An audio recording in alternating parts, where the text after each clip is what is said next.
1911 సంవత్సరంలో ఇటలీకి చెందిన జానెటీ అనే కంపెనీ ట్రైన్లను తయారు చేయడం మొదలుపెట్టింది. ఈ ట్రైన్లను తయారు చేయడానికి వెనుక ఉన్న ముఖ్య లక్ష్యం ధనికులకు ఒక మంచి లగ్జరీతో నిండిన రవాణా సౌకర్యం కల్పించటం.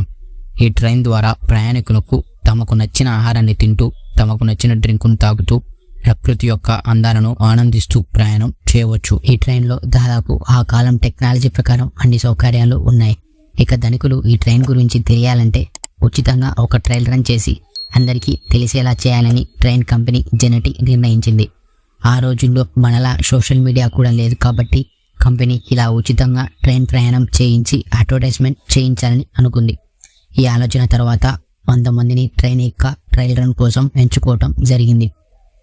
ఈ 100 మంది స్టార్టింగ్ స్టేషన్ నుంచి ఎండింగ్ స్టేషన్ దాకా, మళ్ళీ తిరిగి స్టార్టింగ్ స్టేషన్ నుంచి ఎండింగ్ వరకు ఉచితంగా ప్రయాణిస్తారు. ప్రకృతి యొక్క అందాలను ఆస్వాదిస్తూ నచ్చిన ఆహారాన్ని తింటూ తాగుతూ ప్రయాణం చేయాల్సి ఉంటుంది. 1911 సంవత్సరం జూలై 14 రోజున ఈ ట్రైన్ యొక్క ట్రయల్ రన్ 100 మంది ప్రయాణికులు మరియు 6 సిబ్బందితో మొత్తం 106 మంది ఈ ట్రైన్లో ఎక్కడం జరిగింది.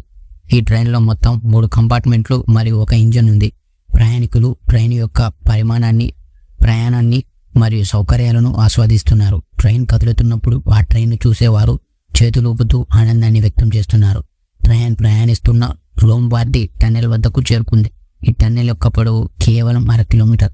ఈ టన్నెల్లోకి ట్రైన్ వెళ్ళటానికి కూడా చాలా మంది చూడటం జరిగింది. ఈ టన్నెల్లోకి ట్రైన్ అయితే ఎంటర్ అయింది, కానీ ఎప్పుడూ కూడా బయటికి రాలేదు. ఆ టన్నెల్ తర్వాత వచ్చే స్టేషన్ దగ్గర చాలా మంది ట్రైన్ కోసం వెయిట్ చేస్తున్నారు, కానీ ఆ ట్రైన్ మాత్రం రాలేదు. ఈ ట్రయల్ రన్ను ప్రారంభించిన కంపెనీ సైతం షాక్కి గురైంది. అంత పెద్ద ట్రైన్ ఒక్కసారిగా కనపడకపోవడం చాలా విచిత్రం. ఈ టన్నెల్ లోపలికి కూడా ఎలాంటి ఇతర దారులు కూడా లేవు. కేవలం బయటకు వచ్చే దారి ఒకటే ఉంది. ఈ ట్రైన్ ఆఖరికి ఎక్కడికి వెళ్ళిందో కనుక్కోవడానికి ఇన్వెస్టిగేషన్లు ప్రారంభించడం జరిగింది.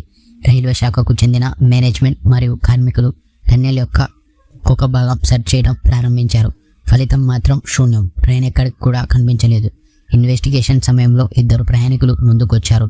మేము ఈ ట్రైన్లో ప్రయాణం చేస్తున్నాం, 100 మందిలో ఒకరం అని చెప్పారు. ప్రయాణికులు చెప్పడంతో అధికారులు వారి వివరాలు కనుక్కొని 100 మంది ప్రయాణికుల లిస్టులో పోల్చగా నిజంగానే వారి పేర్లు కూడా అందులో ఉన్నాయి. వీరిద్దరూ ట్రైన్ నుంచి బయటికి ఎలా వచ్చారే అని అడగగా వారి మాటల్లో ఇలా అన్నారు. ట్రైన్ టన్నెల్లోకి వెళ్తున్నప్పుడు నెమ్మదించింది. ఒక దట్టమైన తెల్ల పొగ ట్రైన్ చుట్టూ పుట్టడం ప్రారంభించింది. ట్రైన్ టన్నెల్ లోపలికి వెళ్లే కొద్దీ పొగ ఇంకా దట్టమవటం మొదలైంది. మేము ఒక వింత హమ్మింగ్ శబ్దం కూడా విన్నాం. ఇదంతా చూసి మేము కిందికి దుంకాం అని 2 చెప్పడం జరిగింది. వీరిద్దరూ అక్కడ జరిగిన సంఘటనకు ప్రత్యక్ష సాక్షులు. ఆ ట్రైన్ నుంచి దుంకిన తర్వాత వీరికి ఏమీ గుర్తులేదు అనే విషయం వారు తెలుసుకున్నారు. 2 ప్రయాణికులను సైకియాట్రిస్ట్ కు చూపించగా నిద్రలేమి మరియు స్ట్రెస్ తో బాధపడుతున్నారని విషయం తెలిసింది. కానీ ఇప్పటికీ ట్రైన్ ఎక్కడికి వెళ్ళిందో తెలియదు. ఈ ఘటన తర్వాత టన్నెల్ను పూర్తిగా మూసివేయడం జరిగింది. తర్వాత జరిగిన యుద్ధాలలో ఈ టన్నెల్ పూర్తిగా నశించింది. ఇప్పటి వరకు చెప్పిందంతా ఒక ఎత్తైతే ఇప్పుడు నేను చెప్పే స్టోరీ ఇంకాస్త విచిత్రంగా ఉంటుంది. ఈ ఘటన 1911లో జరిగింది, కానీ 1911 సంవత్సరానికి ముందు వేరువేరు సంవత్సరాల్లో ఈ ట్రైన్లు చూసిన రికార్డ్స్ ఉన్నాయి. ఈ ట్రైన్లో మధ్యయుగానికి చెందిన కొంతమంది 3 బోగీలు ట్రైన్లు చూశారని కూడా రికార్డ్స్లో ఉన్నాయి. ఆ సమయంలో కేవలం గుర్రపు స్వారీలు మాత్రమే ప్రయాణానికి ఉపయోగించేవారు. కానీ ఫ్యూచర్లో మిస్ అయిన ట్రైన్ పాస్ట్లోకి కనపడటం విచిత్రం. ఆ సమయంలో బ్రతికి ఉన్నవారు ఈ సంఘటన రాసి ఉంచినందుకు తర్వాత ఈ విషయం వెలుగులోకి వచ్చింది. ఇంతేకాదు ఈ ట్రైన్ జర్మనీ, రొమానియా, ఇటలీలో వివిధ ప్రాంతాల్లో పట్టాలపై ప్రయాణించినట్లు కూడా రికార్డ్స్లో ఉన్నాయి. ఇంతేకాదు ఈ ట్రైన్లో ప్రయాణిస్తున్న ప్రయాణికులు రిలేటివ్స్ పాత రికార్డ్స్లను చూసినప్పుడు 1840 సంవత్సరంలో జరిగిన ఇంకొక విచిత్రం తెలిసింది. 1840 సంవత్సరంలో మెక్సికోలోని ఒక హాస్పిటల్లో రికార్డులో 104 మంది మానసిక సమస్యలతో బాధపడుతూ అడ్మిట్ అయ్యారనే విషయం తెలిసింది. వీరిని సైకియాట్రిస్ట్ ట్రీట్మెంట్ చేస్తున్నప్పుడు మొత్తం 104 మంది ఆ డాక్టర్తో తాము జానెటీ ట్రైన్లో ప్రయాణించి ఇక్కడికి వచ్చామని చెప్పారు. మొత్తం 104 మంది ఒకే మాట చెప్పడం అక్కడి డాక్టర్స్ మరియు నర్సులకు విచిత్రం అనిపించింది. 1840లో అడ్మిట్ అయిన ఒకరి వద్ద 1907కు చెందిన ఒక సిగరెట్ డబ్బా కూడా కనిపించింది. ఆ సిగరెట్ బాక్స్ ఇప్పటికీ మెక్సికో మ్యూజియంలో ఉందని అంటారు. ఆ హాస్పిటల్ తర్వాత ఆ పేషెంట్స్ ఎక్కడికి వెళ్లారనేదానికి ఆధారాలు లేవు. ఇదంతా చదువుతున్న ప్రయాణికులు రిలేటివ్స్ కు చాలా విచిత్రం అనిపించింది. ఎందుకంటే మొత్తం 106 మంది ప్రయాణికులలో 2 దుంకగా మిగిలింది కేవలం 104 మంది. కానీ వీరు 1911 సంవత్సరం నుంచి 1840 సంవత్సరంలోకి ఎలా వెళ్లారనేది ఒక మిస్టరీ. ట్రైన్ మాయమై 44 సంవత్సరాలు గడిచిన తర్వాత 1955లో ఉక్రెయిన్లోని ఒక చిన్న పట్టణంలో డ్యూటీలో ఉన్న రైల్వే ఉద్యోగికి 1911 సంవత్సరంలో నడిచే పాత మోడల్ ట్రైన్ ఒకటి కనిపించింది. ఈ ట్రైన్ పట్టాలపై నుంచి మెల్లగా నడుస్తూ వెళ్తుంది.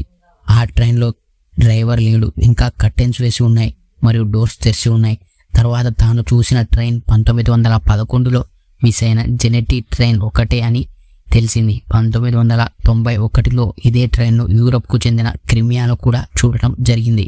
ఇదంతా వింటున్న మీకు విచిత్రంగా అనిపిస్తుండవచ్చు, కానీ నిజానికి ఈ ట్రైన్ ఏమైనది ఇప్పటికీ కూడా ఒక మిస్టరీ.